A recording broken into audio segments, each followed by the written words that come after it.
too. It's a doing all kind of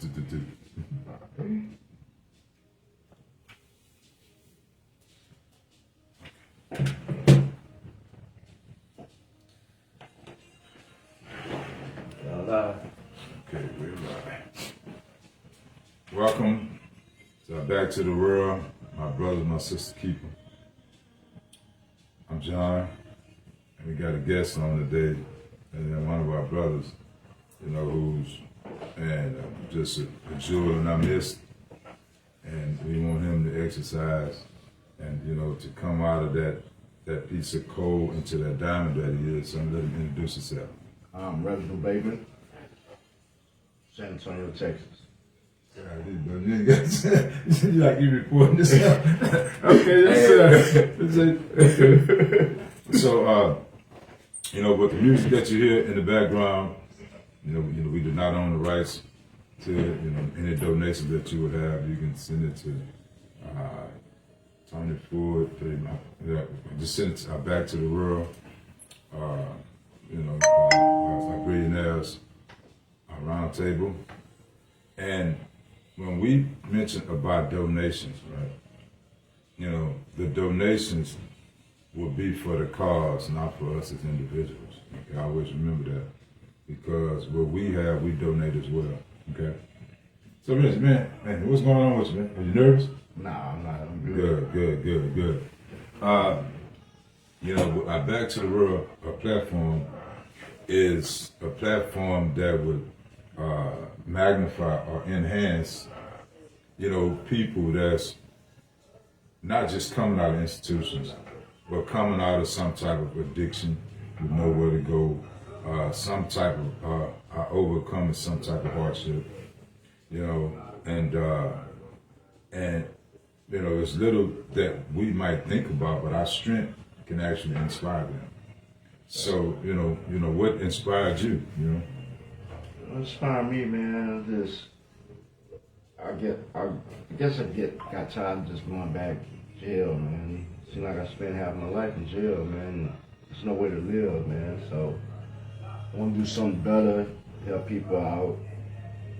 Because I know lots of people need the direction, need the resources especially when you get out of jail. Right. Prison, TDC, they ain't gonna give you no resources. They just want you to report to all these different classes, all that. So you get tired, people just grow up and get tired of that. So actually, we was having a conversation yesterday, right? Yeah. And you mentioned about your desire, right? Like you just said, to help, right? Yes, sir. I'm trying to put it on my thing too. I told you, it's like I'm Best thing to do. Okay, so now you teaching me. Go to 24th page. Oh, and share it? Yeah, to share it. Okay, that's what I usually do. I know. Okay. It's on your page. Right, I was putting it. Okay, so, when we have, when we in certain situations, right? The initial thought, right, yeah, is to get out of that situation. For some people, right? Yeah. And when you get out of the situation, most people tend to forget about the situation, right? Not knowing, but knowing that someone else is in that similar situation, right? And so when we can open doors to and widen the doors that we exit, right? So that would potentially decrease the recidivism. All right. So when you say that you've been there and you just got tired, I'm tired of it. It's nothing. The only thing you can benefit from really being locked up is to learn, get knowledge, read. Like even the education system ain't what they said it is, because they're really not helping you. They in it for the money. Right. So it's all on you. If you want to learn, you got to teach yourself. So I heard you say reading, right? And you told me yesterday that there's some books that you presently reading. You know, so you want to tell our audience like what those books are? I know one of them is the Untapped Negro. I can't remember the whole name, but I had got it, like I told you, from the Dean of Finances. So I just came from Detroit at university. It was a Catholic university. But he gave me that book. But I know the book that I'm currently reading is the Richest Man That Ever Lived. Right. 31 Secrets of King Solomon. Right. So yeah. And so, what type of what type of vibe do you?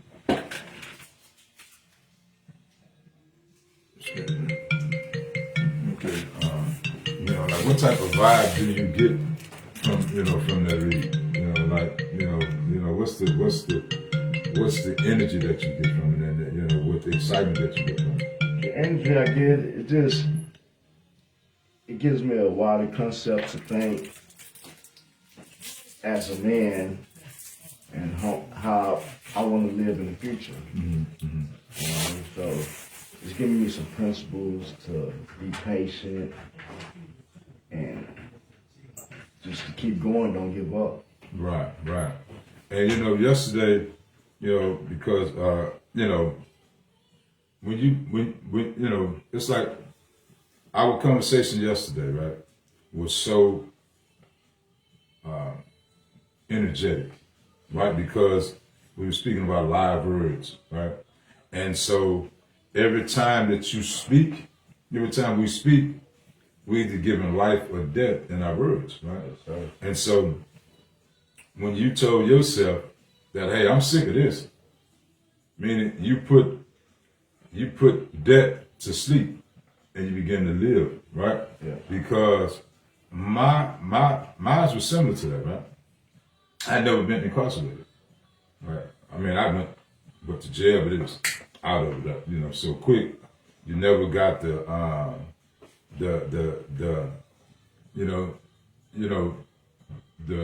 how intense it would be. You never got consumed by that environment because it was, time you in, you out. In and out. Right. And so, but when when the feds came through, and now at that time I had to be there. I'm like, damn. So immediately, Reggie, I told myself, just coming through through the gateways, I was shackled up. Head and hands and feet. I'm like, hey, this is not cool. It's not cool at all, because although I wasn't physically there in the 1500s, 1600s, 1700s, 1800s, right? Yeah. I wasn't there, but our ancestors was there, and to be shackled, right? I'm like, hell no. See, because it reacted itself, right? And so that was a sign to me that if that has ended, this has to end as well, right?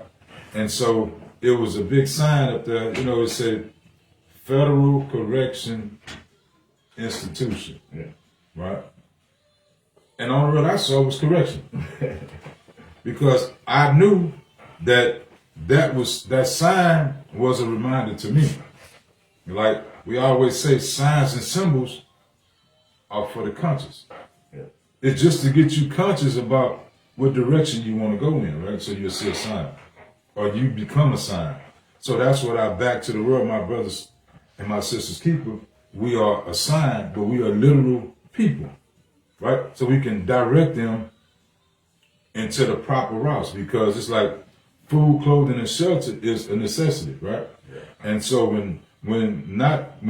because it's not when the average person get out, it's when the below average, who people who had no support while they was incarcerated, no direction, and really had made no plans, right? And then all of a sudden that release date is up on us, right? Now it's like, damn, what am I gonna do? So what the intensity would kick in, right? Or the anxiety, as some people call it. Because if you don't have no external support, now you gotta have something in play or else they already count the numbers, Reggie. They say, because they call it recidivism, and they say the average person will be back in 6 months, right? And I literally told one of the officers, I said, well, I'm going to break that record because I ain't never coming back, right? Because, you know, they got projections about us, so we need to make projections about ourselves, right? Yeah. So, and your read, and since you've been home, you've been navigating, right? And you've been, getting your stability. So what would you share with someone who's looking at us, in our audience? What would you share with them if you had to put your inspiration into the youth that's going through those vicissitudes or those channels? What would you tell them now? You got to have a plan and goals. You got to have that because, like you said, I done got out many times with no plans, and first thing I do, you done lost everything, so you're gonna go get the money where you know how to. And I always went back to selling drugs and getting caught up, getting caught up, like because I never had no plan. But last time I was incarcerated, which I went to ISF. Man, this was in 2021. Yeah, 2021. I went to ISF. It was in the end of 21. I got out. It was February 2022. But it was crazy because right before I left, the parole lady, I guess she was looking at my background sheet. She told me, "Oh, you be back." This was like 2 days before I got out. I said, "No way." So I said, "I ain't coming back." But I didn't have no plan. So I got out in February. In March, I had a warrant. I ran for a whole year. At my lowest, I was at my lowest, so I mean, staying in my cousin's house. But they let me stay, and I appreciate that. But I was learning computers, was reading. So when I turned myself in, I ran for the whole year. I was on parole, so they couldn't take my time. I had so much time already on it, being incarcerated. So when I turned myself in, I didn't even go back to Barry County, man. I said, man, I can't do this. I went to Comell County. That's right by San Antonio. Okay. But I wrote me a little plan list. Some goals. I got out, and I wrote them down. I got out. I forgot all about the paper, though. But I remember the plans I had. I said what I was going to do. I got out, working, everything. The time I looked at the paper, I only have 2 more I got to complete. Right. You know what I mean? So you got to have a plan and some goals.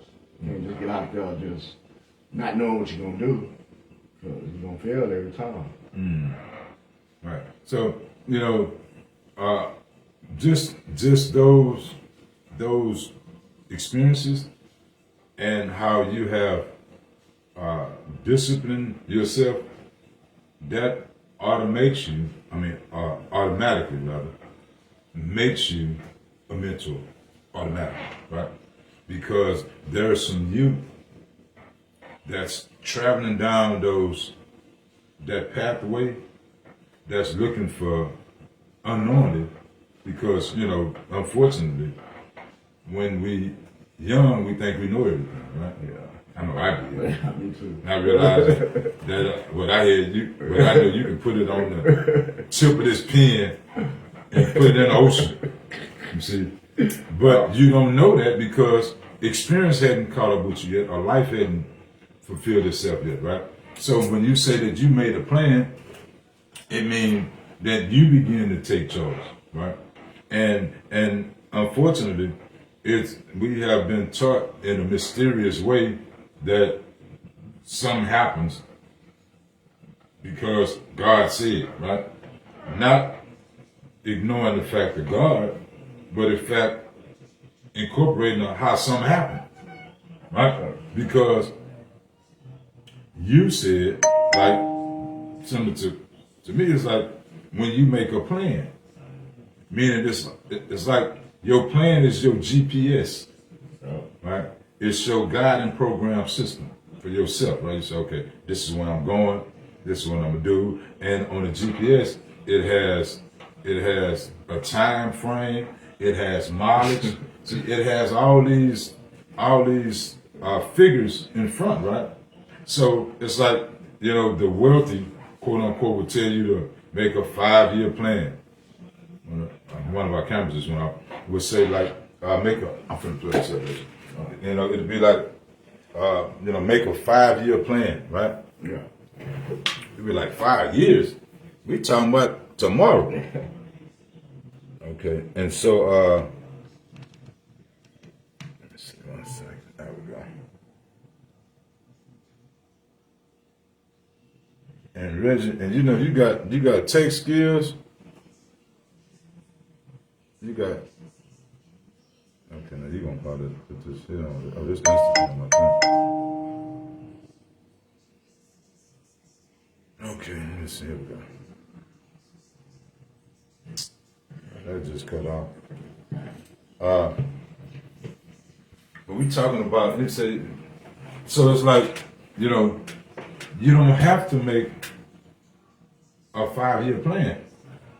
You can make a plan for 1 year, and then you can, you know, you can cascade or you can scale it, right? Really, when you're starting out making a plan, you really want to make like a 6-month plan.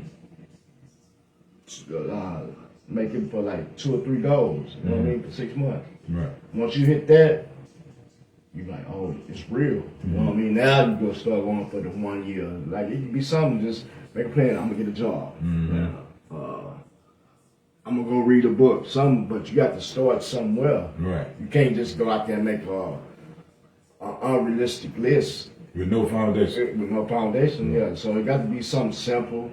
Like mine was like get my driver's license, which I did. Get a job, like stuff like that.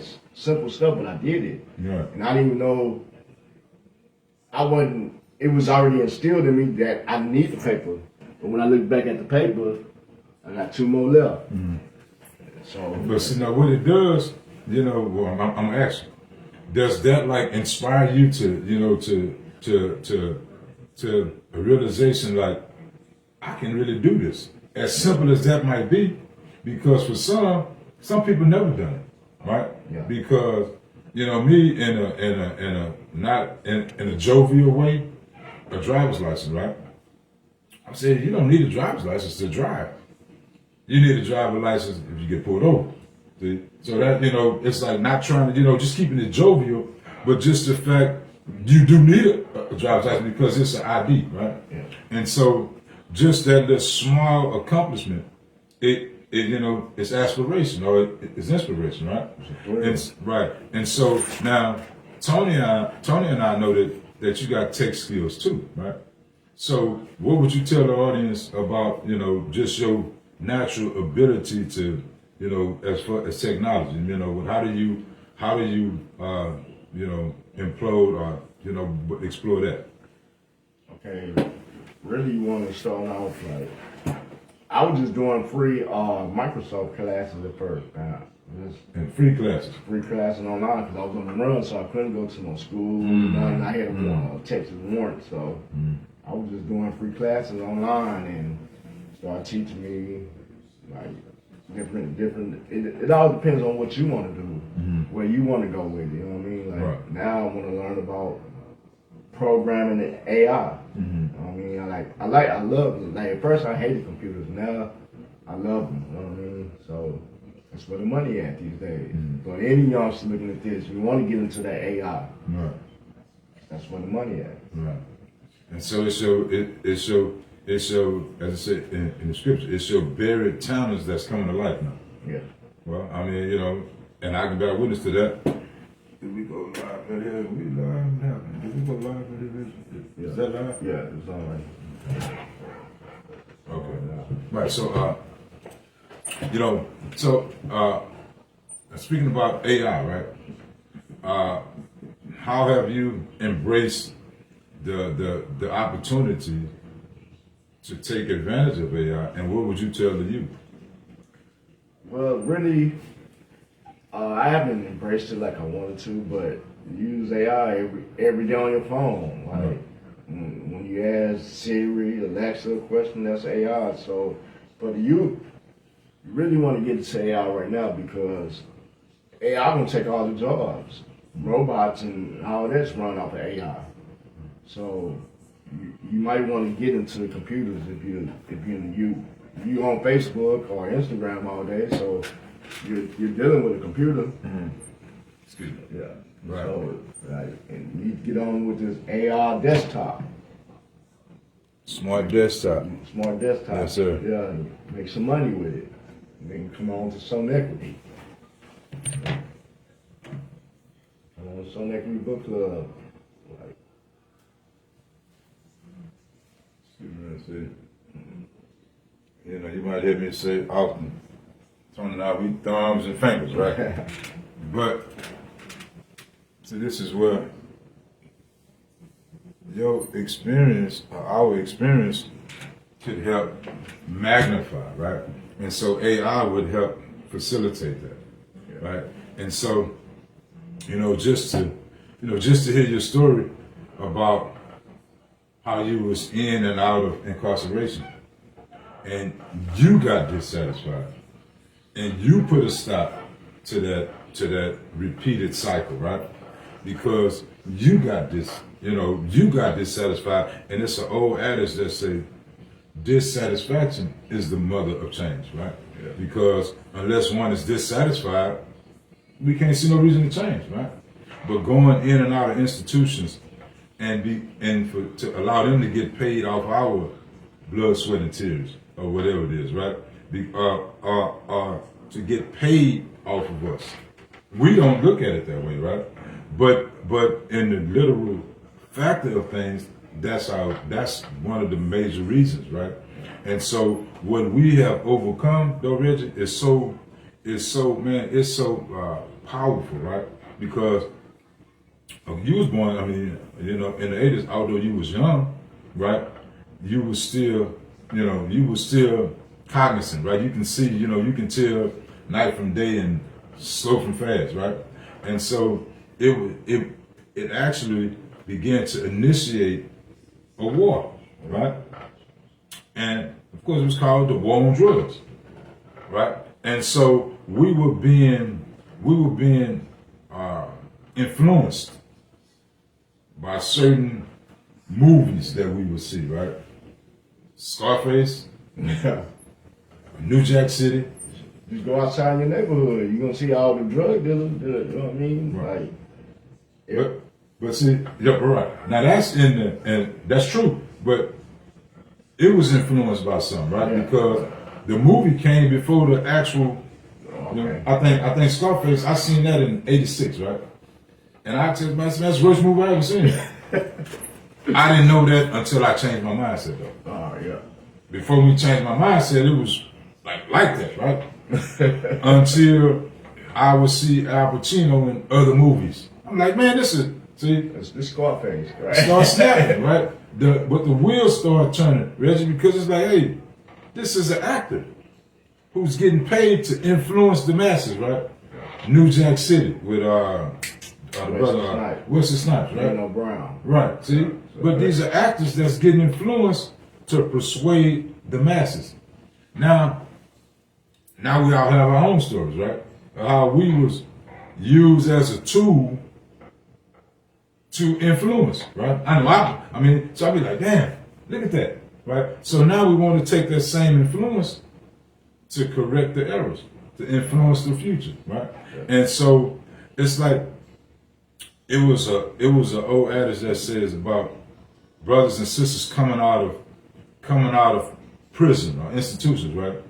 How they had became institutionalized, right?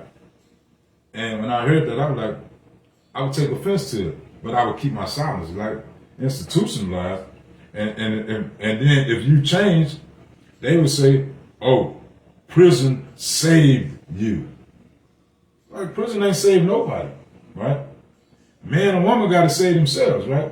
And because you've been there, say prison don't save people. Prison will make you worse than you are. Like, it makes you really an animal. Come on now. Especially if you don't got nobody sending you money and nothing, so you got to do whatever you got to do to make money.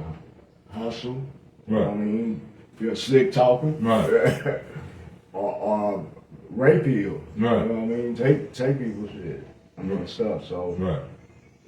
it really don't make, because they ain't giving you the resources which they could to make you a better person, because they don't want you to be a better person. They want you to keep coming back. Come on now. Come on Coming now. back. So you keep making them money. You know what I mean? Everything's about money. Right. So that's the case. They wouldn't lock you up if they weren't making no money. Come on now. You know what I mean? And Reg, you know, that is so amazing, because I literally had a conversation with some officers, and they literally, and counselors, they literally have projections of recidivism, because, like you just said, now they can incorporate those into their numbers, right? Because they got to get quarterly earnings, like any other business, right? Yeah. But they make the projections a part of it.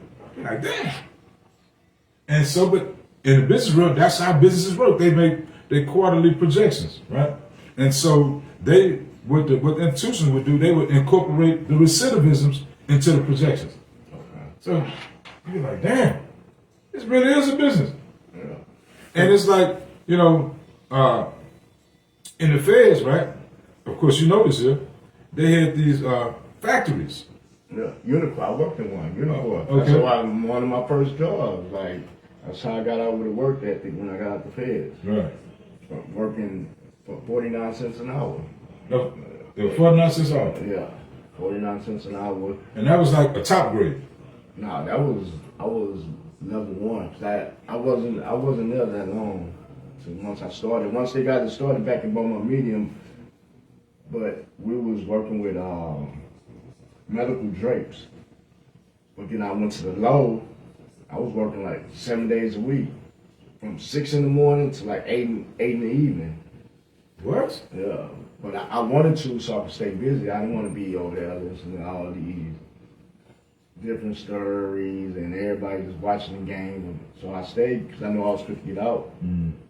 So I wanted to build a work ethic, and that's what we were building. We was making backpacks for the Army. Is that right? Yeah. Mm. Yeah, that's when I was over there with Ford. Right. Yeah, we was at the low. I used to be at work all day. Then I come back. I was still Reggie, 7 days a week? 7 days a week as Ford. But on the weekends though, Saturday, Sunday, we'd get out. We'd go at 6 in the morning, get out at 3 p.m. We wouldn't stay. But on the weekdays, because they had so many backpacks, we had to get out. Mm-hmm. So, but So it was like sewing? Is that what? yeah, on the machine. I was on the machine. I was a machine operator. Yeah, it was simple. Mm-hmm. Yeah. So, but after on the weekends, we was making like I was making like 54 cents. I made like $200 a month. Is that right? But I was working way more than 40 hours a week. But it helped me build my work ethic. You know? And this. Yeah. Right. Yeah, because you know, I would hear the brothers talk about, because I forgot which one it was, but they was making like helmets, right? I don't know if that was the Hive, it was one of them. But anyway, it was always something that was based on contracts somewhere else, right? Yeah. And so they would, they would utilize the institutions again and the factories to build these products, right? I would call it manufactured products as well, because you got to take it from nothing and make something, right? Yeah, man, bringing it from nothing. Right. Building it from nothing. Right. But you said what it did, it allowed you to incorporate discipline and work ethic. And work ethic. Right. And you said that's something that you never just did before? I always sold drugs. Okay. I didn't have to.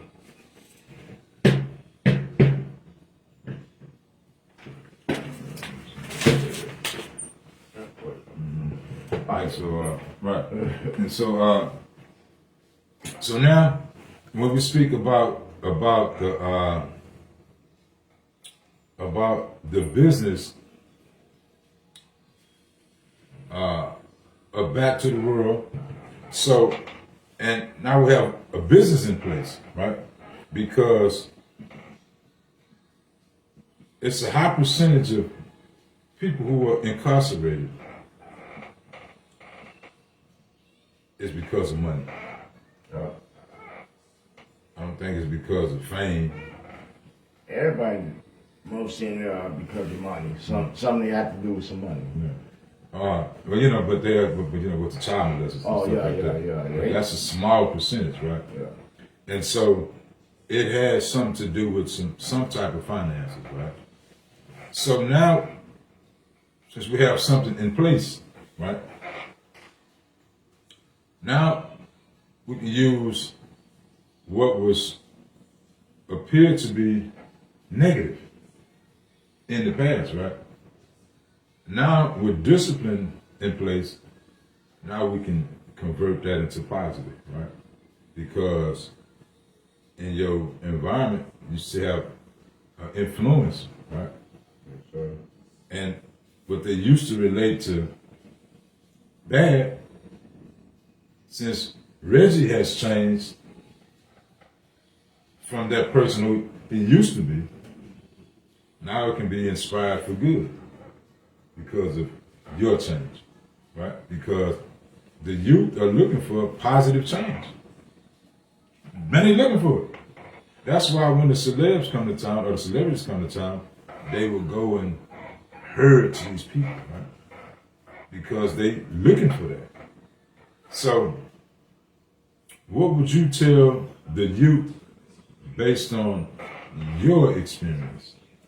You have to build your own identity. Don't look at the next man and want to be like him. You have to be yourself. You know what I mean? Everybody has a talent. Mm-hmm. You just have to find your talent. Mm-hmm. Because everything you see, the celebrities and everybody, it ain't all good.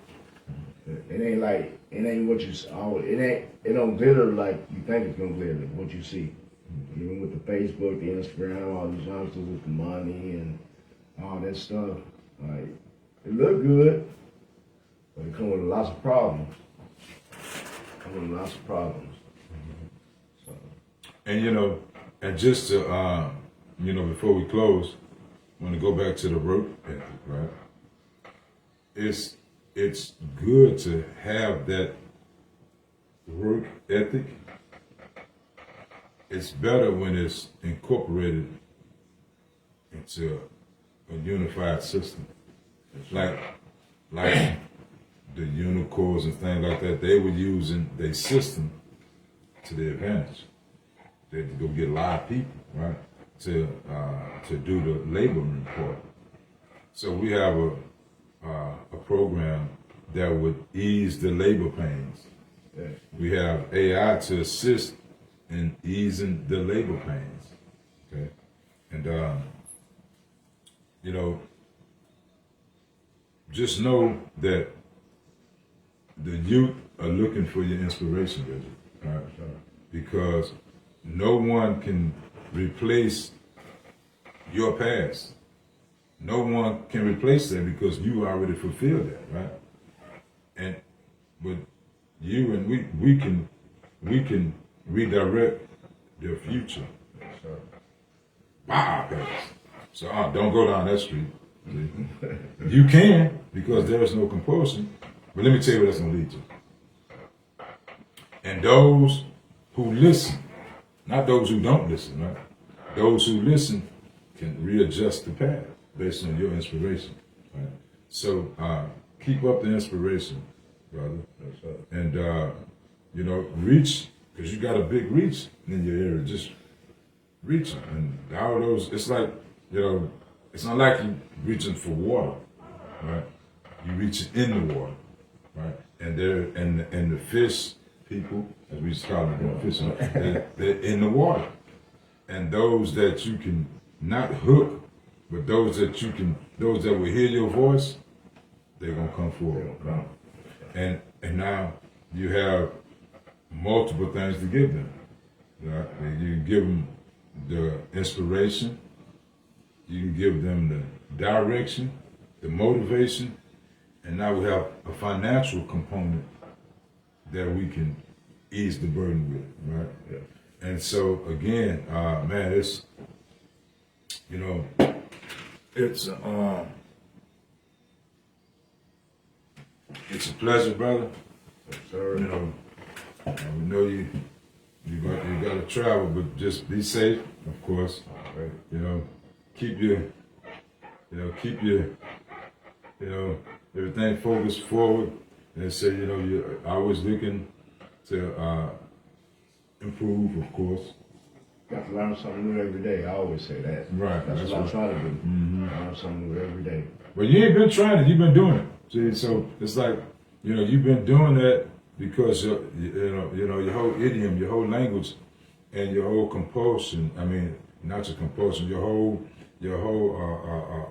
posture has, you know, strengthened itself, right? So now you'll be better, you know, you'll be stronger among the people because they're looking for strength as well. And now, you know, you're gonna be that conduit to do it. You know. So again, man, it's a pleasure to have you on. You know, I hadn't been on our Back to the World in a while because of, you know, with the morning time. I get to, you know, traveling, but you know, it was. I remember when we our first time we got Back to the World. Tony and I believe that was during the pandemic. Okay. And we had some engaging conversations because we wasn't talking about Sonetquity verbatim, but we was talking about rebuilding, you know, the exodus from being incarcerated and the obstacles that would be present, and gradually introducing Sonetquity, gradually, because it's, you know, it's gradualism. And now, we said yesterday, we live. We live now.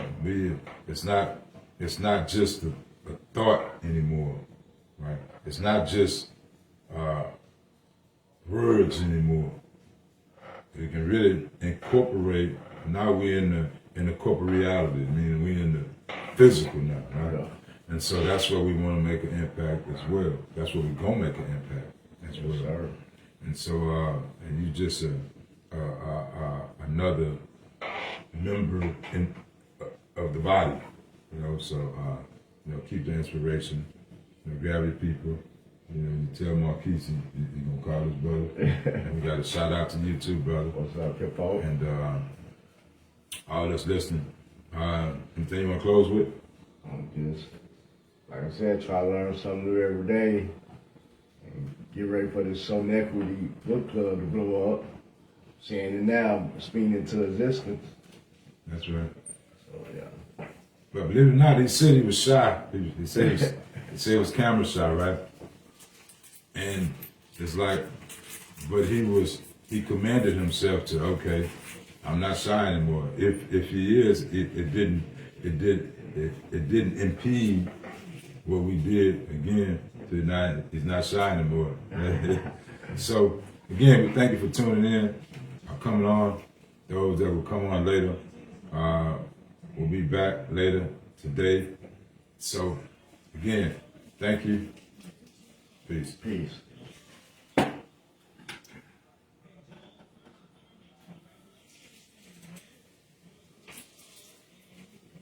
We went live on this one, yeah.